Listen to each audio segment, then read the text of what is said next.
Today, I will reveal how you can sign high-ticket clients for your AI service. If you ever tried to sell a service to businesses, you know exactly how hard is it to sign clients. The main problem being the testimonials paradox. People are asking for testimonials and proofs, but in order to get those testimonials, you need to sign your first clients. And in order to sign that first client, you think you need a testimonial. So in this video, I will show you how to escape the testimonial paradox and start signing clients for your AI business without needing any testimonials. I will reveal the entire client acquisition strategy that doesn't require you to have testimonials before signing your first clients. Also, make sure you stay until the end because I've prepared an additional resource that will help you set everything up for this strategy to work. So without further ado, let's dive into it. First, let's dig a little bit deeper into the testimonial paradox, because after that, it will be much easier for you to understand how to get out of it. Like I said, the testimonial paradox is simply this. In order to sign your first client, you think you need a testimonials, but to get that testimonials,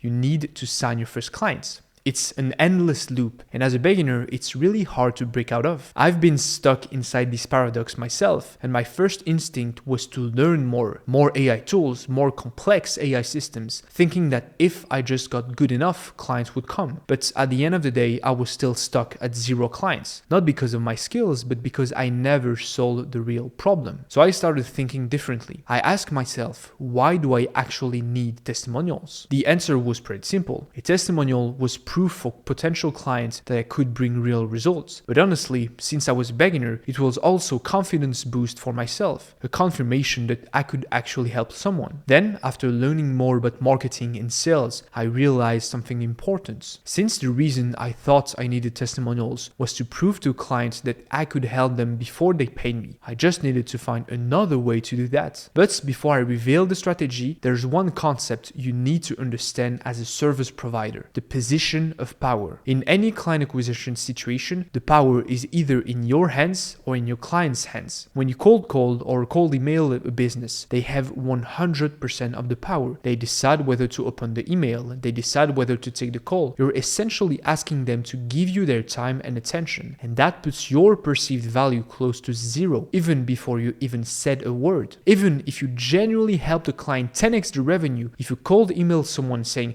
"We helped your competitors 10x the revenue, we have proof," it will still sound desperate. On the other hand, when you have the position of power, everything changes. And that's exactly what this strategy is built around. My client acquisition framework is built on one simple idea: inbound marketing. Inbound marketing is when potential clients come to you rather than you going out to them. Now, before I reveal the steps, I want to address something important. This is not the only way to acquire clients. I'm not telling you to do this and nothing else. What I'm presenting today is what I believe is the easiest way to sign clients without testimonials and without having to beg anyone to listen to you. The strategy is creating content on LinkedIn with a clear system for converting that audience into clients. The steps are pretty simple. You have lead magnets, the follow-up, and the discovery call. Nothing crazy, but it's crucial to do each step properly. Now, I know some of you are already thinking, I don't want to create content on LinkedIn, so let me address that quickly. First,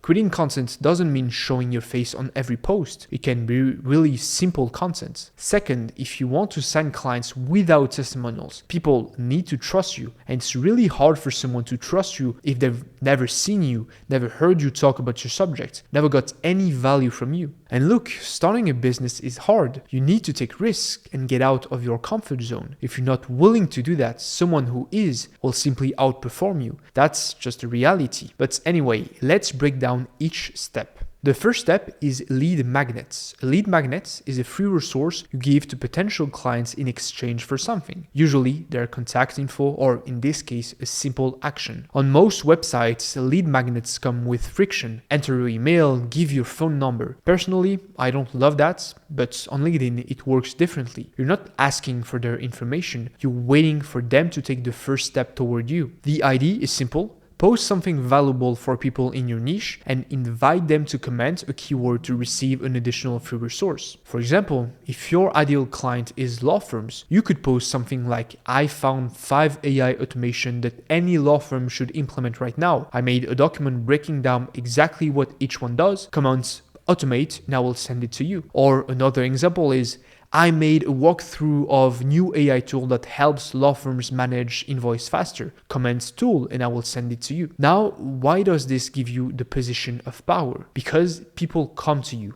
They comment on your post, they connect with you, and then they're waiting for you to send something to them. You're not chasing them. They're reaching out to receive your knowledge. But the lead magnet alone won't sign clients, and that's why the next step is just equally important. The follow-up process is straightforward. Once someone comments on your post, reply to their comments and let them know you will send it over. If they're not connected with you, tell them they will need to connect first so you can send a message to them. Then, when you send the resource, start with a simple confirmation. Like, hey John, hope you're having a good day. Just checking you were still interested in the resource on invoice management for law firms. And once they confirm, you just send it. Now, the resource itself can be a Loom video, a PDF, a diagram, anything that provides real value. The keyword being real. A generic ChatGPT generated PDF on AI for businesses won't cut it. It needs to have your personal touch, your perspective, and your voice. But after sending it, the follow-up continues. You're going to genuinely get curious about your prospects. Come back a bit later with something like, hey,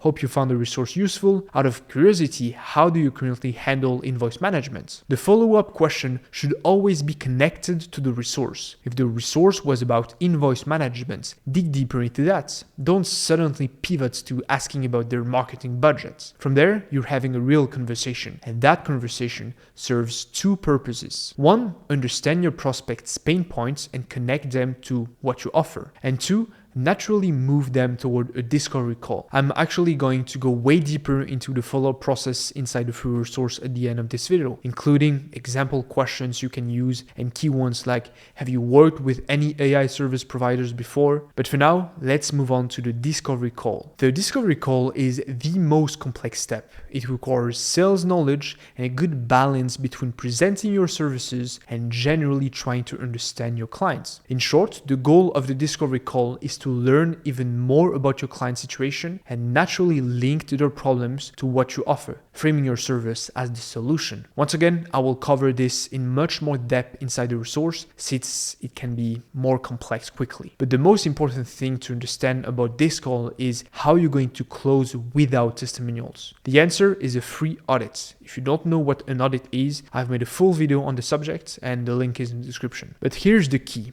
Don't pitch the audit as free right away. Present it first, explain what it involves, and then at the end, when you're making the proposition to move forward, that's when you offer it for free. The logic is pretty simple. Instead of relying on testimonial to prove you can deliver value, use the audit demonstrate it in real time. You're essentially telling the client, I will do the entire audit. If after seeing it, you feel like some of the AI solution I've identified makes sense for your business, we can talk about working together. That way, you don't need testimonials. You prove your value first, and once you've done that, you charge the high ticket price for everything that follows. And that's the strategy I'd recommend if you want to get out of the testimonial paradox. I tried to pack as much as possible in this video without making it like 30 minutes long. And that's exactly why I created an additional resource for the people who want to go further and actually take action. Inside it, I go much deeper into lead magnets, the follow-up, and the discovery call. There are also topics like sales techniques and AI solutions you can offer that I'll be covering more on this channel. So make sure you subscribe if that's useful to you. Now, before I give you the resource, here's what you really need to take away from this video. Testimonials are not essential. You can absolutely get out of the testimonial paradox, but you need a clear framework to do it. That framework is the LinkedIn strategy, lead magnets, a strong follow-up, and a well-structured discovery call. You will find everything you need to go further inside my free community, The Shift. The link is in the description. And that's it for today. Thank you for watching. Go grab your free blueprints inside my free community, and I will see you in the next one. Bye-bye.